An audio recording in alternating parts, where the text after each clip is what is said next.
ये जो प्रोटेस्ट हो रहा है दीपक सर, जिसमें शुरू में कहा गया कि नीट के बच्चों के लिए है, अब हम नरेंद्र मोदी का इस्तीफा मांगेंगे। हाँ, जो नीट में हुआ है नहीं होना चाहिए था, लेकिन उसको जिस प्रकार आप लोग उछाल रहे हैं कि इसका रेजिग्नेशन लो, उसका रेजिग्नेशन लो, उससे क्या मिलेगा। और आपको ये भी बता दूं, 3 में मैंने क्रांति देखी है, मैंने परिवर्तन, भयंकर परिवर्तन देखे, लेकिन आपका कोई लक्ष्य होना चाहिए। मीनिंगलेस डेमोन्स्ट्रेशन या मीनिंगलेस प्रोटेस्ट खतरनाक होता है। अब ये जो अवार्ड मिलते हैं मैग्से से फिलीपींस वाले, किन लोगों को दिए जाते हैं? जो सरकार की मुखालफत करते हैं। वांगचुक साहब को मैग्से से मिला हुआ है। मुझे पता है सर, और भी कुछ लोग हैं जिनको मिला हुआ है। चुनते हैं उन लोगों को जो सरकार की, अपने देश की सरकार को गाली देने के लिए, सत्ता परिवर्तन के लिए काम आए। आज हमारे जीवन में एक जामवंत आया है, उसका नाम है नरेंद्र मोदी। उसने भारत को उसकी ताकत याद करा दी। ये जलते हैं क्योंकि 34 देशों ने अपने सबसे बड़े राष्ट्रीय सम्मान दिए नरेंद्र मोदी को। हाल ही में मिला 10, उसमें से मुसलमान देश है इंडोनेशिया लेटेस्ट है, क्योंकि ये भारत की ताकत को पहचान रहे हैं। ये वही लोग हैं जो पिट्ठू हैं विदेशों के। हम भारत को उभरने नहीं देंगे। क्यों भाई? ललित साहब, 5,000 हमारे डॉक्टर, हमारी नर्सेज, हमारे वार्ड बॉयज, हमारे एम्बुलेंस ड्राइवर्स, हमारी दवाई बेचने वाले, 5,000 चले गए सर। देश की बेटी है जिसके बच्चे शहीद हो जाते हैं दूसरों की मदद करने के लिए। इसीलिए तो सारी दुनिया वाले कहते हैं प्यार से हमको, इंडिया वाले छू लेते हैं दिल के तार से, ये इंडिया वाले। अरे ये छवि है इस देश की, इसको आगे ले जाना है, पीछे नहीं ले जाना है। आप लोग किसका एजेंडा सर्व कर रहे हैं? आप लोग हासिल क्या करने चाहते हैं? सरकार आपकी बात सुनती है, ये गलत है, ये सोशल मीडिया के सुनती नहीं है हमारी बात। नहीं सुनती है तो निकाल दीजिए अगले इलेक्शन में, लेकिन साथ साथ देखते जाइए ऑल्टरनेटिव क्या है आपके पास। दर्शकों नमस्कार, आप देख रहे हैं डीएनपी इंडिया। मैं हूं प्रकाश ललित और आज हमारे साथ फिर से हैं भारत के बेटे दीपक वोरा सर। सर बहुत बहुत शुक्रिया हमारे साथ जुड़ने के लिए। आपका बहुत बहुत धन्यवाद कि आपने फिर से मौका दिया है आपके शानदार चैनल पर शरीक होने का। जब भी आपके साथ होता हूं बहुत कुछ सीखता हूं। दीपक सर, आपको आज याद इसलिए किया है कि हम लोग लंबे समय से बातचीत कर रहे हैं। आपकी असीम अनुकंपा रही है डीएनपी पर और खासकर मुझ पर भी। और जब भी मैं कोई वीडियो करता हूं तो हमारे चैनल पर आपके हर इंटरव्यू का अलग ही रिस्पॉन्स होता है और इतना प्यार मिलता है दर्शकों का, इतने कमेंट्स आते हैं, लोग इतना सारा प्यार आपको देते हैं, उसी बदले मुझे भी कुछ मिल जाता है। मेरे मैं को मिलता है वो आपके देखकर कारण। ये ज्यादा ज्यादा आप रखिए, थोड़ा सा मुझे भेज दीजिए। वो देखकर मुझे एक चीज समझ आती है कि एक बहुत बड़ा ऐसा वर्ग है इंटरनेट पर देश में जो आपको एक आदर्श के रूप में देखता है, आइडल के तौर पर देखता है, आपकी बातों का बड़ा सम्मान करता है, आपकी बातों को बड़ा ध्यानपूर्वक सुनता है। और कुछ लोग ऐसे होंगे जो उसको अपने जीवन में उतारने की कोशिश करते होंगे। एक तो बड़ा कारण यह है कि आपने लंबे वक्त तक देश की सेवा की है। दूसरा, जो आपका थॉट ऑफ प्रोसेस है, जो आपका राष्ट्रवाद है, आप बिल्कुल साफ और बिल्कुल साफ शब्दों में लोगों के बीच रखते हैं और यही कारण है कि लोग आपका बड़ा सम्मान करते हैं। दीपक सर, आज मैं आपसे, हम लोग लगातार विदेशी मामलों पर चर्चा करते हैं, आज लेकिन चर्चा का विषय अलग है। लोग कह रहे हैं कि इस देश का जेनजी जो है, वो जेनजी नेपाल बना दे, बांग्लादेश बना दे और इस देश में व्यवस्था परिवर्तन की बड़ी आवश्यकता है, वो जेनजी ही कर सकता है। लेकिन हमने ये भी देखा है कि जिस जेनजी ने व्यवस्था का परिवर्तन नेपाल में किया या बांग्लादेश में किया, उसके बाद उस व्यवस्था को हमने बद से बदतर होते हुए भी देखा। आप चूंकि यूपीएससी के लोग बड़ा फॉलो करते हैं आपको, जो लोग बड़ी कंपटीशन की तैयारी करते हैं, वो सब बड़ा आपके मॉक इंटरव्यूज वगैरह इंटरनेट पे बड़े वायरल होते हैं। ये जो प्रोटेस्ट हो रहा है दीपक सर, जिसमें शुरू में कहा गया कि नीट के बच्चों के लिए है और अब वहां से सीधे प्रधानमंत्री का इस्तीफा मांगा जा रहा है। सोनम वांगचुक साहब को दिल्ली पुलिस ने उठा करके हॉस्पिटल में भर्ती करा दिया। अब जो भी लोग वहां पर हैं वो कह रहे हैं कि जी अनिश्चितकालीन धरना होगा। इस पूरे प्रोटेस्ट को, जो वो कह रहे हैं कि ये आंदोलन है, इसको आपने इतना लंबा समय देश के बाहर भी बिताया है बतौर डिप्लोमेट और बतौर नागरिक भी। जो भी कहिएगा जिम्मेवारी से कहिएगा। आप जरा बताइए कि इस पूरी कहानी को आप कैसे देख रहे हैं कि सरकार फेल हो गई, एजुकेशन मिनिस्टर फेल हो गए, या भारत में कुछ ऐसा हो रहा है जो बताने की जरूरत है सर। बहुत बहुत बहुत धन्यवाद आपका। मैं स्पष्ट रूप से बताऊंगा। आपको पता है कि पठान का बेटा हूं और सीखने का, तो झूठ बोलना मेरी फितरत नहीं है। ये मैं आपसे एक सवाल पूछ रहा हूं कि ये जो प्रदर्शन हो रहे हैं, ये हमारे देश में 6.5 लाख गांव और शहर हैं। कितनों में हो रहे हैं सर? ये जो नीट के बारे में कर रहे हैं, कहां-कहां हो रहा है? और भारत के पास 34 करोड़ विद्यार्थी हैं। अमेरिका की पूरी जनसंख्या 34 करोड़ की है। इन 34 करोड़ विद्यार्थियों में से कितने निकल आए हैं सड़क पे? हाँ, जो नीट में हुआ है, नहीं होना चाहिए था। लेकिन उसको जिस प्रकार आप लोग उछाल रहे हैं कि इसका रेजिग्नेशन लो, उसका रेजिग्नेशन लो, उससे क्या मिलेगा? सबसे बड़ी चीज ये होती है जब आप कोई गलती करते हैं, गलती हो गई है, आप उसको सुधारने की कोशिश करते हैं। हमें ये सिखाया जाता है कि आप कुछ अगर आपसे कोई गलती हुई है या कुछ ऐसा हादसा हुआ है, तो आप कुछ ऐसे कदम उठाएं ताकि वो रिपीट ना किया जाए। मैं आपको बताता हूं सर, मेरी उम्र 75 साल की है, 53 साल कूटनीति में हो गए हैं। आपको याद होगा 25-30 साल पहले ट्रेन के कितने एक्सीडेंट्स होते थे, याद है आपको सर? हर महीने में एक हो जाता था, हर 2 महीने में। जी, रेलवे मिनिस्टर रिजाइन करना, उनके रिजाइन करने से क्या होगा? उसके बाद जब से ये सरकार आई है, फैसला किया गया है एंड यंग मिनिस्टर्स, अश्विनी वैष्णव जी जिनका शायद आज जन्मदिन भी है, उनको मुबारक हो। जब ये यंग मिनिस्टर्स आते हैं, ये कहते हैं पढ़े लिखे आईआईटीज के ग्रेजुएट्स हैं कहाँ से, कि यार कुछ ऐसा सिस्टम बनाओ कि एक्सीडेंट हो ही ना। तो फिर वो कवच वगैरह जो चीजें करते हैं एक्सीडेंट को प्रिवेंट करने के लिए। यानी सर आप सिस्टम इंस्टॉल करते हैं जो ऐसी चीजें ना होने दे। ये कहना कि तू रिजाइन करने से क्या मिलेगा सर? खुशी मिलेगी? उसके बाद क्या होगा? ये मैंने बहुत जगह देखा है। ये आपका पड़ोसी है जिहादिस्तान में, मैं विस्तार से बता रहा हूं, वहां पर भी मैंने देखा है कि इसको निकाल दो, उसको निकाल दो। उसके बाद अल्टीमेटली लक्ष्य क्या होता है? सुधार। और लोगों के इस्तीफे मांगने से या हिंसा से वो सुधार नहीं आता है। अब सोनम वांगचू साहब, उनकी उम्र काफी है, आप जानते हैं। और लद्दाख में भी जब उन्होंने प्रदर्शन किया था, सर मैं तो विशेष सलाहकार हूं, लेह में कुछ बच्चों की मौत हो गई थी। क्यों? उनकी क्या गलती थी? और बाद में ये कहता है जी मेरी गलती नहीं थी, ये है वो है, बकवास करता है। ये सब करने की जरूरत क्या? भड़काने की लोगों को जरूरत क्या है? आपने अभी जिक्र किया था ना कि जेन जी तो खत्म हो गई है सर, ये जेन अल्फा है। और जेन जी ने कहां पर कुछ किया है? कोशिश की थी मेडागास्कर में, शुरुआत वहां से हुई थी, खत्म कर दिया वहां की व्यवस्था को। फिर आपने देखा कि ये कंगलादेश है, क्या नाम है इस देश का, जो भी है, जहां पे वो मोहम्मद यूसुफ खान होता था, हिलरी क्लिंटन का चौकीदार था, उसको वहां पे बना दिया चीफ एग्जीक्यूटिव। और 22 साल के, 23 साल के, 24 साल के मंत्री बन गए। ठप कर दी व्यवस्था वहां की। तजुर्बा है नहीं। और एक उनमें कहने लगा हम भारत से पंगा लेंगे, हम न्यूक्लियर बॉम्ब बनाएंगे, ये करेंगे वो करेंगे। कहां गया? अब जेल में बैठा हुआ। ये बकवास करने की जरूरत क्या है? जब आपके पास तजुर्बा नहीं है, समझने की कोशिश करिए कि कहीं भी आंदोलन होता है सर, कहीं पर क्रांति आती है। मैंने तो कई जगह देखा है, मैं आपका राजदूत 6 देशों में रहा हूं और आपको ये भी बताता हूं 3 में मैंने क्रांति देखी है, मैंने परिवर्तन, भयंकर परिवर्तन देखे हैं। लेकिन आपका कोई लक्ष्य होना चाहिए। मीनिंगलेस डेमोन्स्ट्रेशन या मीनिंगलेस प्रोटेस्ट खतरनाक होते हैं। आप लोग चाहते क्या हैं? अब मैं आपको बताता हूं सर, मैं इस समय सूरत में हूं, आप तो जानते हैं। 1994 में प्रकाश साहब, यहां पर एक बहुत बड़े भयंकर बीमारी आई थी जिसको कोड कहते हैं, बुबोनिक प्लेग।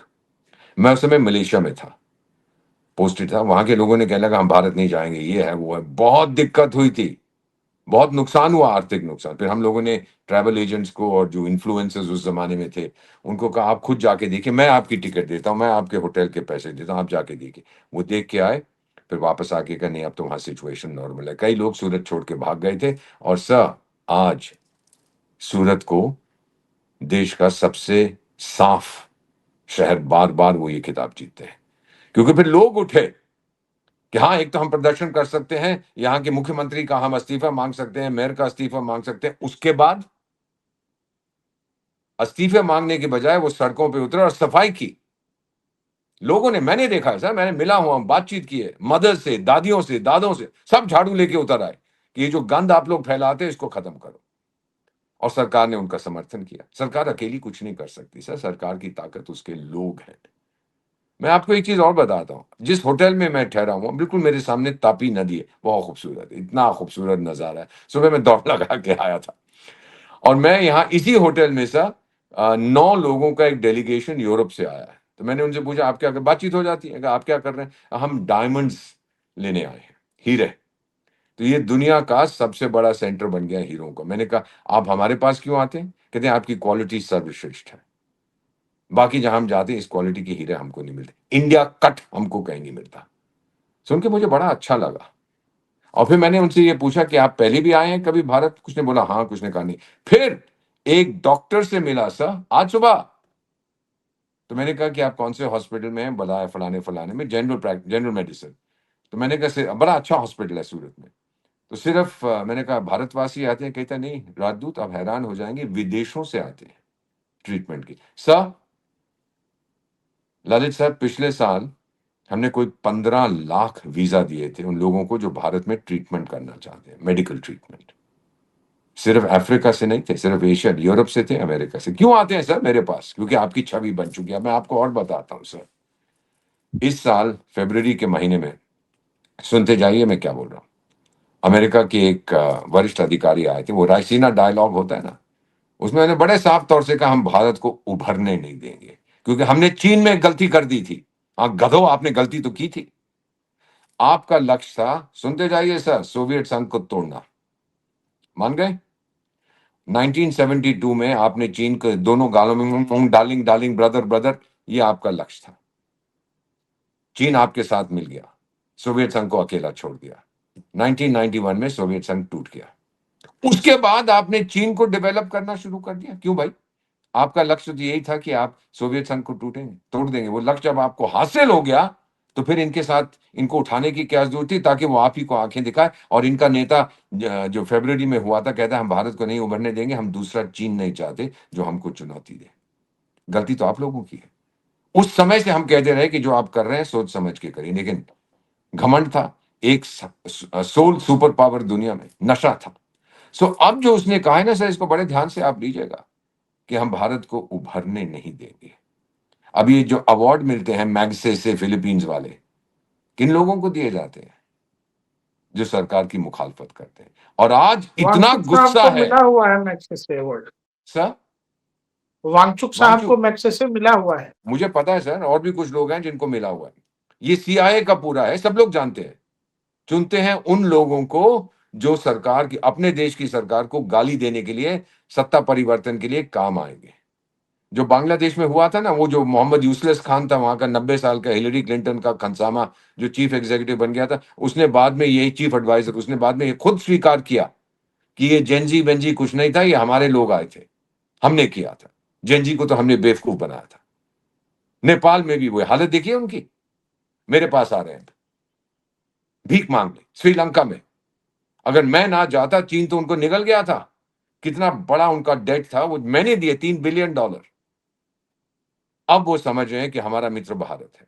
तो मैं कहना चाहता हूं सर कि आज मैं स्पष्ट रूप से बता रहा हूं, खासतौर जो यंग लोग आपका प्रोग्राम देख रहे हैं, अब मैं तो सनातनी हूं, एक पठान का बेटा, एक सिखनी का बेटा, एक सनातनी है। जब मैं बात करता हूं, रामायण की बात करता हूं लोगों से, मैं यही पूछता हूं कि बताइए मुझे, जब भगवान श्री हनुमान निराश हो गए थे, सीता मां को नहीं ढूंढ पा रहे थे, डिप्रेशन में चले गए थे सर, डिप्रेशन से निकले कैसे?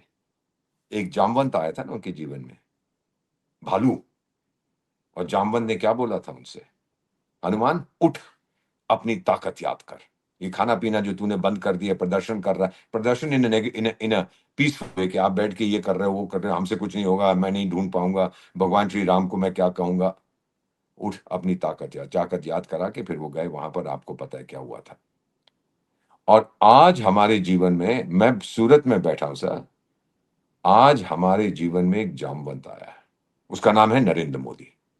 उसने भारत को उसकी ताकत याद करा दी। ये जलते हैं क्योंकि 34 देशों ने अपने सबसे बड़े राष्ट्रीय सम्मान दिए हैं नरेंद्र मोदी को। हाल ही में एक मिला उनको, 10 उसमें से मुसलमान देश है, इंडोनेशिया लेटेस्ट है। क्यों सर? क्यों? क्योंकि ये भारत की ताकत को पहचान रहे हैं।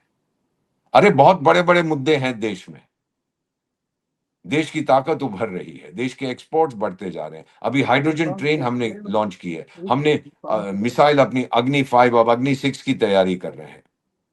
प्रतिदिन मैं 2 नए कॉलेज खोलता हूं, प्रति सप्ताह Yes, एक yes, विश्वविद्यालय खोलता हूं, प्रति महीने yes, एक definitely. मेडिकल कॉलेज खोलता हूं। तो इनकी बात नहीं देखो आप करते, इसकी बात करिए। गर्व होना चाहिए आपको। गलती अगर हुई है सुधार होगा, पर यह कहना कि हम प्रदर्शन करते रहेंगे किस लिए? मैं एक चीज आपको और बताता हूं, अभी तक तो इन्होंने हिंसा नहीं की है, लेकिन अगर उतर आए, मैं आपको एक चीज बता देता हूं। आपको याद होगा सर, दिल्ली में जब राइट्स हुए थे, जॉर्ज बुश यहाँ कोई यहाँ आया हुआ था, तो दिल्ली के एक हिस्से में बहुत हिंसा हुई थी। ट्रम्प आए हुए थे ट्रम्प पहले समझ लीजिए, कार्यकाल ट्रम्प में। साहब आए ट्रम्प, थे, हाँ, हाँ, पहली दिल्ली बार। दंगे हुए थे, और हाँ।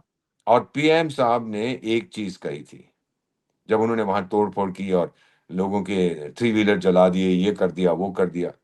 पीएम साहब ने एक चीज कही थी, "भई अगर नाराज़ हो तो मेरा पुतला जलाओ। इनके क्यों जलाते हो? इनका तो रोज़गार है ये। उनका रोज़गार छीनने से आपको क्या मिलेगा?" ये वही लोग हैं, जो पिट्ठू हैं विदेशों के। हम भारत को उभरने ही नहीं देंगे। क्यों भई? अब मैं आपको फिर बताता हूँ, सर सुनिएगा बड़े ध्यान से, मैं यंग पीपल को ये बताना चाहता हूँ। मेरी पहली पोस्टिंग पेरिस में थी, 75। मैं विदेश सेवा का सदस्य हूँ, 53 साल मुझे कूटनीति में हो गए। 1973 का मॉडल हूँ, 75 में पेरिस गया। छवि क्या थी भारत की? मैं सबसे जूनियर डिप्लोमेट था सर। और कभी आप जैसा कोई आता था, मैं उसको दिखाता था, घुमाता था, ये करना, उसको एस्कॉर्ट करना, एयरपोर्ट पे रिसीव करना, कोई भी हमारे वरिष्ठ लोग आते थे। भारत की छवि क्या थी? अरे नपुंसक, गरीब, बच्चे पैदा करते हैं, खाने को नहीं है। वही आपको याद होगा कि जब हमारे पर अकाल पड़ा था देश में 66-67 में, और हमने 9 मिलियन और 11 मिलियन टन अनाज भीख में लिया था अमेरिका से। तो ये हमारी छवि थी। सर ये लोग भूलते नहीं हैं। और ये बेकार के लोग हैं, ये टूट जाएगा, ये भ्रष्ट हैं, ये धर्म के नाम पर लड़ते हैं, ये कास्ट के नाम पर लड़ते हैं। ये हमारी छवि तब थी। और 1990 के दशक तक ये चलती रही सर। क्या भारत और कुछ करते नहीं है, बस पॉपुलेशन बढ़ाते जाते हैं। ये मैंने सुना है सर, खून के आंसू पिए हैं ललित सर मैंने। और अब उसी देश में जब मैं जाता हूं, मेरा पासपोर्ट देके एम्बेसडर ऑफ इंडिया, आइए ना सर, आइए ना। देखा आपने क्या पलट गए हैं लोग। क्योंकि आज आपकी ताकत पहचानी जा रही है, आपकी आर्थिक ताकत। अरे sir, 4th largest economy in the world, 3rd most powerful military, number 1 diplomacy में, लीडरशिप में नंबर 1। चाणक्य ने कहा था ये चीजें आवश्यक हैं। Infrastructure, technology. सर 34 किलोमीटर, मैं सूरत में आया हूं सर, मैं ड्राइव करके आया हूं नवी मुंबई से। आपको बता नहीं सकता रोड कैसा है। Superb, superb. और जो टनल बनाई है नई, अरे सर ऐसा, मैं रात को निकला था सर, रात के 8-9 बजे थे, और वहां लगता था जैसे सूरज चमक रहा है। क्या बात है। नवी मुंबई से मैं आया हूं सूरत, 6 घंटे लगे, बट सुपर्ब हाईवे। ये कहां हो रहा है सर? 34 किलोमीटर एक दिन में हाईवे मैं बनाता हूं, 12 किलोमीटर रेलवे लाइन मैं बनाता हूं, 100 घंटे में 100 किलोमीटर एक्सप्रेस वे मैं बनाता हूं, 8 नए हवाई अड्डे मैं बनाता हूं। फिर लोग जलेंगे ना सर, कि ये देश जो उभर रहा है इसको उभरने मत दो। आपको तो सस्ता लेबर चाहिए। आपको तो चाहिए एक देश जो सिर्फ मार्केट रहे। रायसीना डायलॉग में कितने देश आते हैं, जो फरवरी में होता है, जहां पे ये अमेरिकन ने बकवास की थी। आप क्या सोचते हैं कि हमको पता नहीं? हमको मालूम है आप क्या खेल खेल रहे हैं। और मैं वादा करता हूं आप कामयाब नहीं होंगे। जैसा इस शहर से, ये बड़ा अच्छा है कि आप मुझसे बात करें जब मैं सूरत में हूं। कोई विदेशी नहीं आया था यहां पर हमारी मदद करने जब वो प्लेग की घोषणा हमने किया था। और जब कोविड वायरस हुआ था तो ट्रीटमेंट के लिए कोई यहां नहीं आया था। हाँ, उन्होंने ऑक्सीजन के वो सिलेंडर नहीं, वो जनरेटर जो होते हैं वो भेजे थे। हमें जरूरत थी, हमें पता नहीं था, थे हमारे पास, पर हमारा लॉजिस्टिक्स नहीं था। तो उन लोगों ने हमारी मदद की, आभारी हैं। और यहां तक कि हमारे राजदूत जो उस समय होते थे अमेरिका में, जो आजकल लेफ्टिनेंट गवर्नर हैं देश की राजधानी के, उन्होंने मुझसे कहा था कि वहां की अमेरिकन कंपनीज पूछ रही थी, जब ये कोविड का पहला प्रकोप हुआ था, पूछ रही थी कि बताइए हम भारत के लिए और क्या कर सकते हैं। आप बताइए हमें, आपको क्या चाहिए। यानी ये प्यार था, ये इज्जत थी भारत के लिए। और एक पर्सनल नोट बता देता हूं कि जो लोग भारत की मुखालफत करते हैं ना सर, मैं उस समय जब अभी 75 का हूं, तो फर्स्ट अटैक जो हुआ था सर 3-4-5 साल पहले, मेरी 70 साल की उम्र थी सर। और हमारे पास वो इक्विपमेंट नहीं था पहनने का। आपको पता है ना, प्रोटेक्टिव गियर जो पहनते, जो जैसे स्पेस में लोग जानते हैं, वो जाते हैं, वो पहनते हैं। हाँ, तो 5,000 ललित साहब, 5,000 हमारे डॉक्टर हमारी नर्सेज, हमारे वार्ड बॉयज, हमारे एम्बुलेंस ड्राइवर्स, हमारी दवाई बेचने वाले, 5,000 चले गए सर। कई तो विदेशों में चले गए, वहां गए थे उनकी मदद करने। मेरा अपना डॉक्टर 38 साल का था सर, मैं 70 का था सर, वो चला गया सर मुझे बचाते हुए। मेरा क्योंकि पहनने को कुछ था नहीं, कई लोगों की ट्रीटमेंट कर रहा था, मेरी भी कर रहा था। अब वो अमर हो गया सर। उसकी विधवा से जब मिलता हूं ना सर, उसके चरण देखता हूं, आंखें नहीं देख सकता। क्या बोलूं कि बेटी, ये तू इस देश की बेटी है जिसके बच्चे शहीद हो जाते हैं दूसरों की मदद करने के लिए। इसीलिए तो सारी दुनिया वाले कहते हैं प्यार से हमको, इंडिया वाले छू लेते हैं दिल के तार से, ये इंडिया वाले। अरे ये छवि है इस देश की, इसको आगे ले जाना है, पीछे नहीं ले जाना है। आप लोग किसका एजेंडा सर्व कर रहे हैं? आप लोग हासिल क्या करने चाहते हैं? कई बार मैंने विदेशों में, अफ्रीका की 3 देशों में मैं विशेष सलाहकार हूं, कारगिल लेह में विशेष सलाहकार, मैं तो जानता हूं उस पूरे एरिया को। जब गालवान का जंग हुआ था, 3 दिन के अंदर आपके प्रधानमंत्री वहां पहुंच गए थे। वो टिंग टोंग पिंग पोंग डिंगलिंग टिंगलिंग जो भी वो बेवकूफ है चीन वाला, 8 महीने के बाद गया। क्या मतलब है सबका? आपके पास आज एक लीडर है जो देश का भला चाहता है। अगर गलती हो गई हमें बताइए, पर ये इनडेफिनेट प्रदर्शन चलेगा, आपको क्या मिलेगा? सब मुझे खत्म करने दीजिए ना, I am angry about this. क्या आप लोगों को क्या मिलेगा? आपको नोबेल प्राइज मिलेगा? क्या चाहते हैं आप लोग? आप परिवर्तन चाहते हैं? एक मंत्री ने रिजाइन कर दिया, चलिए कल से मैं मंत्री बन जाता हूं। क्या ख्याल है आपका, मैं संभाल पाऊंगा जहां 34 करोड़ विद्यार्थी हैं? जब मेरा निर्माण हुआ था भारत में, हमारे पास 500 कॉलेज यूनिवर्सिटी थे, आज 60,000 है। क्या मजाक कर रहे हैं आप लोग? हाँ अच्छे हैं कुछ, कुछ अच्छे नहीं है। सूरत तो एजुकेशनल हब बन रहा है, यूनिवर्सिटी यहाँ की सुपर्ब। तो ये चीजें सर अगर आप देखें, हरियाणा में आप देखें, आप पंजाब में देखें, आप राजस्थान में देखें, आप साउथ में देखें, आप नॉर्थ ईस्ट में देखें, कोशिश यही की जा रही है कि हमारे जो बच्चे हैं उनका भविष्य सुरक्षित रहे। ललित सर, भारत मेरा नहीं है सर, मैंने भारत उधार लिया है अपने बच्चों से, और उनको लौटाऊंगा एक श्रेष्ठ भारत। जो भारत मैंने लिया जब मैं छोटा था, मैंने देखा है ना सर, खून के आंसू मैंने आपसे कहा ना पीने पड़ते थे, बेइज्जती होती थी हमारी, अब इज्जत करते हैं। अगर ये चीजें आप रखें ध्यान में, और जहां जहां आपको लगता है हमसे गलती हुई, ये सरकार आपकी बात सुनती है। ये गलत है, ये सोशल मीडिया के सुनती नहीं है हमारी बात। What rubbish! नहीं सुनती है तो निकाल दीजिए अगले इलेक्शन में। संविधान ने आपको ये ताकत दी है, निकाल दीजिए, बदल दीजिए, लेकिन साथ साथ देखते जाइए ऑल्टरनेटिव क्या है आपके पास। किस व्यक्ति ने इतना काम किया देश को उठाने के लिए? यहां तक कि जब पैसिफिक आइलैंड्स में जाते हैं, वहां के, जहां पे मैं था पापुआ न्यू गिनी में, वहां के राष्ट्रपति झुक के इनके चरण छूते हैं।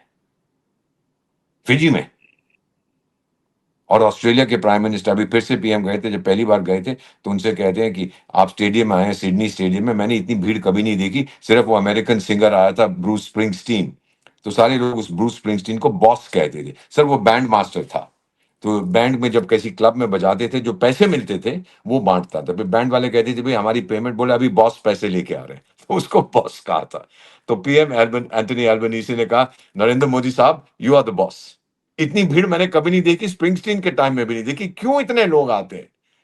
Because they are proud of the India story. सब भारत के ये जो कहानी है इसका हिस्सा होना चाहते हैं। तो मेरा आप सबसे अनुरोध है, सोच समझ के कहिए, करिए जो आप कर रहे हैं। आप किसी दूसरे के बहकावे में मत आइए। और सोशल मीडिया जो कुछ कहेगा, यूट्यूब और ये और वो, आपको भगवान ने 2 ये दिए हैं और 2 आंखें दी हैं। देखिए, समझिए कहां से कहां हम निकला। कोई भूखा सोता आज है? कोई सर ललित साहब जानते हैं किसी को? मेरे आज गोदाम में इतना अनाज और चावल है, पूरी दुनिया को कई महीनों तक मैं खिला सकता। गर्व नहीं है आपको? अब ये गलती हुई, बुरा हुआ, जुल्म हुए हैं ये एनईईटी में, आपने बच्चों के भविष्य के साथ खेलने की कोशिश की है। ऑल राइट, दूसरा मौका देंगे। इसका ये तो नहीं मतलब कि सब कुछ बर्बाद हो गया। So just have a positive mindset बेटा। नाराज हो, निराश मत हो। सर दर्शकों, दीपक सर आगे कंटिन्यू करेंगे। एक चीज आप समझिएगा, दुनिया का कोई भी सिस्टम 100% फुल प्रूफ नहीं होता है। किसी भी तंत्र में सुधार की गुंजाइश हमेशा बनी रहती है। आप जब चीजों को आगे ले जाते हैं, आपको लूपहोल्स पता लगता है, आप उसमें फिर सुधार करते हैं। आप एक अच्छी चीज जो बनाते हैं, उसको और भी अच्छा करने का हमेशा एक रास्ता खुला रहता है। जो कुछ नीट के बच्चों के साथ हुआ, उस कॉज के साथ, उस सवाल के साथ एजुकेशन मिनिस्टर का रिजाइन होना चाहिए। इसके साथ मैं हूं, दीपक सर हैं, सब लोग हैं। दिक्कत इस बात से है दोस्त कि जिस कॉज में मेरे बगल में आकर अगर अरुंधति रॉय खरीद हो जाएगी, जो कहती है कि कश्मीर भारत का हिस्सा नहीं है, उमर खालिद का बाप जो सिमी का फाउंडर मेंबर है, वो अगर कहेगा कि नेपाल की जेंजी ने नेपाल में क्या परिवर्तन कर दिया, बांग्लादेश में कितना अच्छा परिवर्तन होगा, श्रीलंका में कितना अच्छा परिवर्तन हुआ, वहां पर ऐसे नारे और तराने गाए जा रहे हैं जो एंटी हिंदू, एंटी सनातन है, एंटी बहुसंख्यकों के हैं, जो इस देश की मेजोरिटी है उसके खिलाफ है। और आप कह रहे थे कि जी हम नीट के बच्चों के भविष्य के लिए लड़ रहे हैं, और कहानी दर्शकों फिर वहीं आ गई है कि मोदी तुम इस्तीफा दो, और धीरे धीरे ये कहानी उस तरफ भी चली जाएगी कि मोदी तेरी कब्र खोदेगी। ये हमने पिछले 10-12 सालों में हर बार देखा है कि प्रोटेस्ट का नाम कुछ होगा, कॉज कुछ होगा, लेकिन जो बंच ऑफ पीपुल है, जो एक ग्रुप है, वो ग्रुप हर बार अचानक से चद्दर हटा के आ जाता, बोला हम ही लोग हैं। तो वही लोग जो, सर एक मिनट बस, जो लोग सीए एनआरसी में थे, निकाब आप जो लोग नोटबंदी के खिलाफ थे, जो लोग इंडियन आर्मी पर सवाल उठाते हैं, जो लोग पाकिस्तान से दोस्ती चाहते हैं, दिक्कत यही है कि वही लोग इस बार नीट वाले प्रोटेस्ट में जो कह रहे हैं छात्रों के भविष्य के लिए है, उसमें भी वही लोग। सर कंटिन्यू करें। मैं इतना ही कहना चाहता हूँ सर, एक पॉडकास्ट हुआ था, आप ही की तरह बहुत मशहूर है वो औरत, मेरा ख्याल एएनआई से है, स्मिता प्रकाश। उसने आरबीएस मनी के जो अंडर सेक्रेटरी थे इंटरनल सिक्योरिटी, उनका किया। तो मैंने सुना बड़े ध्यान से, मैं इस व्यक्ति को जानता हूँ, उसकी ईमानदारी पर कोई आंच नहीं है। और उसने क्या बोला था जब ये 26/11 हुआ था, तो ये जो सरकार मौजूदा थी उस समय, वहां पर कहने लगा अभी मत जाओ, रुकने दो। कहता मैंने जाके बोला कि ये क्या आप कह रहे हैं, वहां तो जंग चल रहा है, जो उन्होंने हमले किए। आप कह रहे भी रुको रुको, बात से प्यार और बातचीत से हम समझौता कर रहे। कौन बातचीत से? कितनी बार तो आपके नेता उस देश में गए हैं, हमारे प्रधानमंत्री भी गए थे, मिला क्या? जितना उनसे बातचीत करने की कोशिश करोगे उतना वो बिगड़ते हैं, क्योंकि उन्होंने कसम खाई है। बच्चा पैदा होता है, कसम खाता है कि मैं भारत को बर्बाद करूंगा, मेरे जीवन का लक्ष्य यही है। तो इनसे बात करेंगे आप, और ये भी मिलेंगे। अभी आप देखना, ये सेकुलर वाले भी आ जाएंगे, देखेंगे अच्छा ये कुछ चला, और कोई मुद्दा है नहीं, मुद्दों की तलाश में है। अब आपने हाइड्रोजन ट्रेन अपनी परसों की है ना सर, जींद में, मैं भी जाना चाहता, नहीं जा पाया, जींद से सोनीपत, दुनिया की सबसे शक्तिशाली, कहां बनाई है सर? ये भारत में सबसे शक्तिशाली हाइड्रोजन ट्रेन। मैं तो हैरान हो गया, मैं आपको बताता हूं, जब मैं कल लौट रहा था बॉम्बे से, तो मजाक कर रहे थे, दो लोग थे, तो हमने कहा यार देखो इतनी कामयाब हुई है ये ट्रेन, तो क्या वो विपक्ष वालों ने कोई स्टेटमेंट नहीं दिया? तो हंस के मुझे पता है क्या कहता है, कहता है वो स्टेटमेंट अभी लिख रहे हैं कि अरे कौन सी बड़ी बात है, ये तो महात्मा गांधी ने इन्वेंट की थी। अब मैं इसके आगे क्या बोलूं आपको, हाइड्रोजन ट्रेन उस वक्त की थी। बेवकूफी है, बस मुखालफत करनी है, opposition for the sake of opposition. मत करिए ये, चले जाइए वहां से, कुछ नहीं मिल रहा। आप अगर स्ट्राइक्स करेंगे, डेमोन्स्ट्रेशन करें, आप ही का नुकसान होगा। एक चीज और बताता हूं सर, मेरा ख्याल ये 70s की बात है, तो हमारे मेडिकल स्टूडेंट्स, हम उस समय स्टूडेंट्स की स्ट्राइक हुई थी ऑल अक्रॉस द कंट्री 3-4 महीने के लिए। मेरा भाई उस समय अमेरिका गया हुआ था अपनी इंटर्नशिप के लिए, वापस आके कहता है मैंने एमडी करनी है, तो वापस आया। और मैंने कहा कि अब भैया आपको दिक्कत होगी, क्योंकि जो आप तो 1 साल वहां लगा आए हैं, लेकिन उसका कोई फायदा नहीं है आपको, कि अब आपको जाना पड़ेगा, जो आपसे जूनियर है उनके साथ बैठना पड़ेगा। और सच्चाई क्या थी, जो जूनियर थे 1 साल जो प्रदर्शन कर रहे थे, वो उसी जगह रह गए, इन्होंने उनके साथ ज्वाइन कर लिया। फर्स्ट ईयर वाले फर्स्ट ईयर में फिर आ गए, क्या मिला उनको? ठहंगा। अरे पहले सोच समझ के कदम उठाया करो। ये मैंने सूडान में देखा है, दक्षिण सूडान में देखा है, उनको यही कहता था कि आपका लक्ष्य क्या है, व्हाट यू वांट। और अगर आप क्लियर हो, सिर्फ ये है कि हमें सत्ता परिवर्तन चाहिए, फिर जो नई सरकार आएगी, फिर जो अत्याचार आप पे करेंगे, फिर देख लिया आपने जिहादिस्तान में क्या हो रहा है। उसका क्या नाम है उस देश का सर, जहां ये मोमबत्तियां जलाते हैं अमन आशा वाले? क्या होता है वहां पे? अब फिर शुरू हो गया कि जी फौज को आना चाहिए। बलूचिस्तान में देख लिया, 2 दिन हुए, 45 लोग उनके मार दिए थे, 40 घायल हो गए, 40 में से 30 चले गए ऊपर। फिर और बस वो जो पिंजड़े वाली मुनिया है वो अपना, अब अमेरिका ने भी एक झापड़ मार दिया कि तूने ईरान के साथ क्या करवाया था, ईरानियों ने भी झापड़ मार दिया तूने अमेरिका के साथ क्या करवाया। और लोग हमें हमारी यही लोग आलोचना करते थे कि भारत ने क्यों नहीं मध्यस्थता किया। अरे टाइगर लोग, मध्यस्थता करता तो अंजाम देख लिया आपने। आज मेरे पास आ रहे हैं कि आप कुछ हल ढूंढिए इसका, जब डोनाल्ड ट्रंप कोई हल चाहता नहीं है। सही है गलत है ये मैं नहीं कहूंगा सर, लेकिन मैं इतना ही सिर्फ कहूंगा कि भारत जो कदम उठाता है कूटनीति में sir, like people like doctor S Jaishankar कहां मिलते हैं ऐसे। मैं तो कई बार उनसे ही कहता हूं, दूसरों से कहता हूं, जो भगवान ने उनको बनाया, बनाने के बाद वो मोल्ड नहीं होता जिसमें बनाते वो फेंक दिया उसने, और कोई नहीं बनाऊंगा ऐसा। मेरे जैसों को तो ठेके पे बनवाया था। So therefore sir the fact is कि 53 साल की कूटनीति में मैं इतना गौरवान्वित कभी नहीं हुआ। I have never been so proud to be an Indian जैसा मैं आज हूं। तो आप लोगों से बस यही अनुरोध है, कुछ ऐसा मत करिए कि देश की अंतर्राष्ट्रीय छवि खराब हो, और पहचान जाइए ये लोग कौन है। 26/11 को डिले क्यों किया था वो जहाज जिसमें एनएसजी जा रही थी? सोचिए, पता करने की कोशिश करिए। आरबीएस मनी साहब की इंटरव्यू देखिए, वो इंटरनल सिक्योरिटी में था, सब कुछ जानता है, सरकार का सबसे बड़ा गवाह था। और उससे बोला गया हिंदू टेरर ढूंढो। कितने उदाहरण? उसने कहा सर एक भी नहीं है। ढूंढो। उसने कहा सर एक भी नहीं है, ढूंढ, बना, कुछ इन्वेंट कर, और गिरफ्तार कर लिया उसको। क्या मतलब है सब कुछ का? अगर आप इतना इश्क करते हो पड़ोसी मुल्क के साथ, जाके बस जाओ वहां पे, और वो आपको स्वीकार नहीं करेगा। जाओ, जूते पड़ेंगे वहां, फिर भागे आओगे यहां पर। देख लिया पीओके वाले क्या कह रहे हैं, पाकिस्तान ऑक्यूपाइड जम्मू एंड कश्मीर वाले क्या कहते हैं कि हमें हिंदुस्तान के साथ फिर मिलना है। क्यों भाई? मेरे छोले ज्यादा स्वाद हैं, आपके छोले स्वाद नहीं है? क्यों वापस आना चाहते हो? अल्टीमेटली वो कहते हैं, सर बिल्लू भाई क्लिंटन मेरे मित्र जब इलेक्शन लड़ रहे थे 90s में, तो उनसे लोगों ने पूछा कि भाई आपके लिए क्यों वोट करें? बोला इट्स द इकोनॉमी स्टूपिड, आर्थिक व्यवस्था। जो देश दुनिया का चौथे नंबर पर पहुंच जाता है आर्थिक व्यवस्था में सर, ताकत है उस देश में, तभी तो सब यहां आना चाहते हैं। छोले में जो आप मसाला डालते हो ना, मसाला सही है। सब बात यही चलनी चाहिए ना sir, you have to be proud of who you are. तो मेरा यही कहना है सर कि जो इस समय भारत की ताकत है, जिस रफ्तार से, गति शक्ति से हम बढ़ रहे हैं, उसको मत रोकिए, और रोकेंगे तो नुकसान आपका होगा। आप नहीं चाहते कि मेरी तरह आप भी वही एक्सपीरियंस करें जो मैंने फ्रांस में किया था सर। गरीब, नपुंसक, टेक्नोलॉजी नहीं है, गुलाम है ये लोग।